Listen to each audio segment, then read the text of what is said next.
कई समस्याएं जिनका इंसान सामना कर रहे हैं वो सिर्फ इसलिए हैं कि हमने वो जागरूकता खो दी है कि कई शक्तियों के साथ तालमेल में कैसे रहा जाए। अगर आप जीवन के तालमेल में आ जाएं, तो आप भी सुबह 3 बजे के आसपास नींद से जाग जाएंगे। उस समय अगर आप बैठकर वो अभ्यास करें जिनकी आपको दीक्षा दी गई है, तो उससे सबसे ज्यादा फायदा होगा।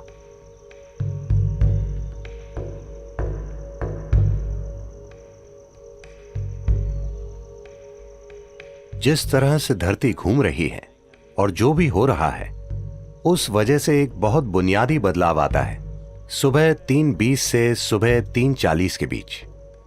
इसे ब्रह्म मुहूर्त कहते हैं।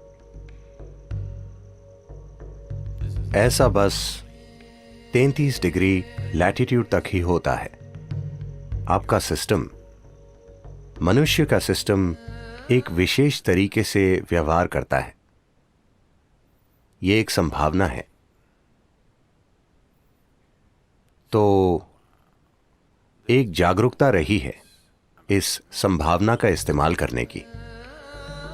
आपका जीवन उन कई चीजों का परिणाम है जिन्हें हम ब्रह्मांड कहते हैं या जिन्हें हम अस्तित्व कहते हैं।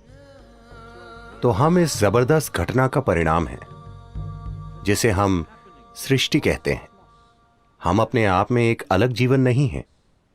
तो जब आप तालमेल में होंगे तो कुछ चीजें होंगी। हमारे अमेरिका के टेनेसी में स्थित आश्रम में ऐसे झिंगूर पाए जाते हैं जो 17 सालों में सिर्फ एक बार जागते हैं। क्या आपने ऐसा कुछ देखा है? वो समझ जाते हैं कि 17 साल हो गए और वो जाग जाते हैं। फिर वो बच्चे पैदा करते हैं और सो जाते हैं। वो समझ जाते हैं कि 17 साल हो गए, वो भी बिना किसी अलार्म बेल के। तो ये कैसे होता है? मैं कह रहा हूं कि वो प्रकृति के साथ तालमेल में है। हमने प्रकृति के साथ तालमेल खो दिया है और हमें लगता है कि यही हमारी प्रकृति है। नहीं, कई सारी बीमारियां और समस्याएं जिनका मनुष्य अनुभव कर रहे हैं वो बस इसलिए हैं क्योंकि हमने वो जागरूकता खो दी है कि उन कई सारी शक्तियों के साथ तालमेल में कैसे रहा जाए जो हमें वो बनाती हैं जो हम हैं। तो योग वो तालमेल लाने के लिए है ताकि आप जीवन के साथ लय में हो। अगर आप जीवन के साथ लय में होंगे तो आप भी सुबह 3 बजे के थोड़ा बाद जागेंगे। अगर आप जागरूक हैं तो अचानक आपके अंदर जीवंतता की एक किरण जागेगी, और अगर आप गहरी नींद में भी हों तो भी जाग जाएंगे। आपके साथ ये होना चाहिए। इसका मतलब है आप उसके साथ तालमेल में हैं, आप जीवन के तालमेल में हैं। तो मुझे क्या करना चाहिए? क्या मुझे ध्यान करना चाहिए या क्रिया? इससे फर्क नहीं पड़ता कि आप क्या करते हैं। आपको वो प्रक्रिया करनी चाहिए जिसकी आपको दीक्षा दी गई है, क्योंकि दीक्षा का मतलब है आपको कोई अभ्यास बस सिखाया ही नहीं गया है, आपके सिस्टम में उसे उतार दिया गया है, उसे आपके सिस्टम में बिठा दिया गया है। तो वो जो भी हो, अगर आप में एक जीवित बीज है और आप ब्रह्म मुहूर्त पर जागें और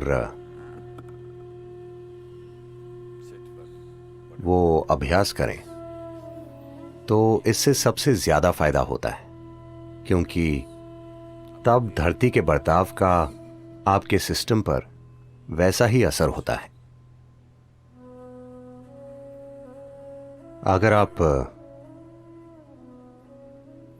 एक विशेष तरह से जागरूक हो जाएं, आपके अंदर एक खास स्तर की जागरूकता आ जाए, तो आप बस जान जाएंगे You will simply know when the time is. कि वो समय कब है। अगर आप सही समय पर सोने जाएंगे तो आपको घड़ी देखने की जरूरत नहीं होगी। आप हमेशा जान जाएंगे कि 3:40 बजे हैं, क्योंकि फिर शरीर एक अलग तरह से बर्ताव करता है। उस समय अगर आप बैठकर वो प्रक्रिया करें जिसकी आपको दीक्षा मिली है, वो नहीं जो आपने किताबों से पढ़ी है, तो सबसे ज्यादा फायदा होगा। उस समय बीज को अंकुरित होने के लिए जरूरी मदद मिल जाएगी, या वो अन्य समय के मुकाबले ज्यादा तेजी से विकसित होगा। यह सिर्फ दीक्षित लोगों के ही लिए है। अगर आप दीक्षित नहीं हैं, आप किताब योगी हैं, तो 3:40, 6:40, 7:40 इससे कोई ज्यादा फर्क नहीं पड़ता। ऐसे लोगों के लिए संध्या काल ज्यादा महत्वपूर्ण होते हैं। संध्या मतलब सूरज के उगने से 20 मिनट पहले से 20 मिनट बाद तक, या सूरज डूबने से 20 मिनट पहले से 20 मिनट बाद तक। दोपहर और आधी रात के लिए भी यही सच है, लेकिन उनकी प्रकृति अलग है। तो ये 2 संध्याएं उनके लिए बेहतर हैं जो दीक्षित नहीं है। 3:40 उनके लिए अच्छा है जिन्हें शक्तिशाली दीक्षा मिली है।